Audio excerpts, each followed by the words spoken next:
आप सभी शिक्षक साथियों को मेरा नमस्कार। साथियों, अंतर जनपदीय स्थानांतरण की प्रक्रिया चल रही थी और एक काफ़ी बड़ी अपडेट निकल करके आ रही है, जो कि काफ़ी निराशा भरी स्थिति बन रही है शिक्षकों में। और पहले तो ही अंतर जनपदीय स्थानांतरण की प्रोसेस इतनी लेट होती जा रही है, कहीं भारांक वाले, कहीं बिना भारांक वाले।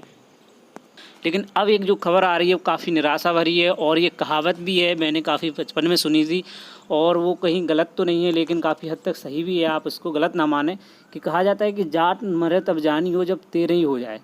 तो यही उत्तर प्रदेश की विभाग की भर्तियों में हो, चाहे कोई भी ऐसे कोई आदेश आते हैं जो कि शिक्षकों के हित में हो, और ये कहावतें जो है कहीं ना कहीं सही हैं और लागू भी होती हैं। आप कहावत पर ना जाएं, लेकिन जो कहावत में कहा गया है वो काफ़ी हद तक सही भी है। तो यहाँ पर हम बात करने वाले हैं अंतर जनपदीय स्थानांतरण को लेकर के, जहाँ पर महिलाओं को काफ़ी तौर पर नुकसान होने वाला है, क्योंकि 69,000 भर्ती में जो है काफ़ी महिलाओं का चयन हुआ था और उन्हें 2 वर्ष की बाध्यता थी उनके स्थानांतरण को लेकर के।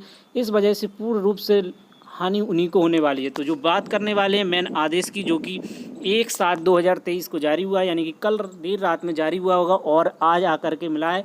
तो प्रेषक में सचिव उत्तर प्रदेश विश्व शिक्षा परिषद प्रयागराज की ओर से आदेश जारी हुआ है और लगातार उन्हीं के द्वारा आदेश जारी हो रहे हैं। और इतना लेट आदेश जारी करने का क्या मतलब है, और पहले से ये सोच समझ कर क्यों नहीं किया गया, जो कि लास्ट टाइम पर ही ऐसा क्यों किया जा रहा है। तो यहाँ पर विषय है कि उत्तर प्रदेश विश्व शिक्षा परिषद के नियंत्रणाधीन संचालित प्राथमिक उच्च प्राथमिक विद्यालयों में कार्यरत स्थानांतरण के संबंध में कार्य मुक्त एवं कार्यभार ग्रहण कराए जाने के संबंध में महोदय कृपया उपयुक्त विषयक विश्व शिक्षा परिषद के कार्यालय के पत्रांक 29/6 और पत्रांक 1/7/2023 का संदर्भ ग्रहण करने का कष्ट करें, जिसके द्वारा उत्तर प्रदेश विश्व शिक्षा परिषद के नियंत्रणाधीन संचालित प्राथमिक उच्च प्राथमिक विद्यालयों में कार्यरत शिक्षक एवं शिक्षिका के अंतर जनपदीय स्थानांतरण प्रक्रिया के अंतर्गत स्थानांतरित किए गए शिक्षक शिक्षिका को कार्य मुक्त एवं कार्यभार ग्रहण कराए जाने संबंध में विस्तृत निर्देश दिए गए। 69,000 सहायक अध्यापक भर्ती के अंतर्गत माननीय उच्च न्यायालय द्वारा याचिका संख्या महनपाल अन्य बनाम उत्तर प्रदेश राज्य व अन्य तथा अन्य संबंध याचिकाओं में दिनांक 13/3/2023 को पाए आदेश का प्रभावी अंश निम्नलिखित है। पहला है कि all implemented application state allowed since it has been directed that the selected dated 1/6/2020 to revise to view of the observation made in this judgment the selected list of 68 dated 5/1/2022 state quest. वहीं reservation should not be in a circumstance more than 50% of the total seat, और all the writ petition are dispose of the aforesaid term and all interim order stayed vacated. In the fact of the present case, there shall be no order is to code.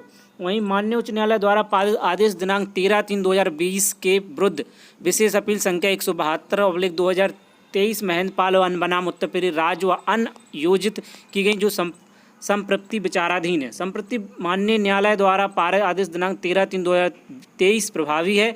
माननीय न्यायालय द्वारा पारित आदेश के क्रम में चयन सूची 1/6/2020 को पुनरीक्षित रिवाइज करने पर अभ्यर्थियों के जनपद आवंटन में परिवर्तन होने की संभावना के दृष्टिगत 69,000 सहायक अध्यापक भर्ती प्रक्रिया में चयनित शिक्षक शिक्षिका को अग्रतर आदेश तक कार्यमुक्त नहीं किया जाए। कृपया उपरोक्त के अनुसार अग्रतर आवश्यक कार्रवाई करने का कष्ट करें। भवदीय प्रताप सिंह बघेल, उत्तर प्रदेश विश्व शिक्षा परिषद प्रयागराज। अब ये समझ में नहीं आता है कि ये आदेश जारी करने का क्या मतलब है। या तो पहले ही लिस्टें जारी करने से पहले ही रोक लगा देते कि 69,000 शिक्षक भर्ती वाले चयनित शिक्षक जो है फॉर्म नहीं भर सकते, लेकिन अगर उससे समय पहले ही रोक लग जाती तो फॉर्म ही नहीं भर पाते और जो है मेरिट सभी जगह कम चली जाती, और जो पिछली टीचर उन सभी का यहाँ पर अंतर जनपदीय स्थानांतरण में नाम आ जाता। तो इस वजह से इस आदेश को लेट जारी करने का यही तात्पर्य है कि पूरी मेरिट लिस्टें बन चुकी और जारी हो चुकी, स्थानांतरण के जनपद भी मिल चुके शिक्षकों को, और उन्होंने परेशानी भी उठा ली, अपने कागजात बनाते हुए रहे यहाँ से वहाँ, और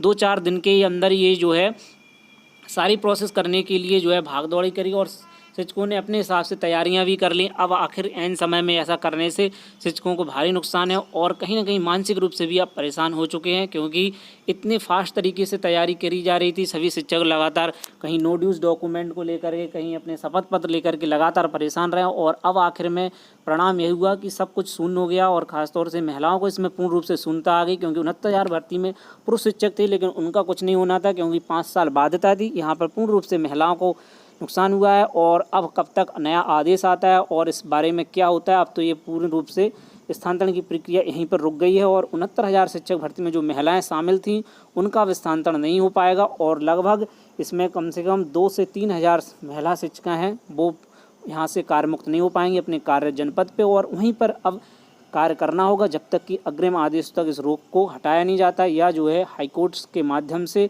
स्थानांतरण प्रक्रिया में जो शिक्षक शिक्षिकाओं का स्थानांतरण होना है वहाँ से कोई प्रभावी निर्देश जारी नहीं किया। तो जैसे ही कोई नई अपडेट आती है आपको निश्चित रूप से शेयर की जाएगी। आप परेशान नहीं होइए, आपका नाम स्थानांतरण की सूची में है। अब 69,000 भर्ती में जो जजमेंट आया था उसका जब तक रिवाइज नहीं हो पाया जाएगा तब तक जो है आपका स्थानांतरण होना अब मुश्किल दिखाई दे रहा है। अगर कोई अपडेट आती है तो आपको सूचना जरूर दी जाएगी।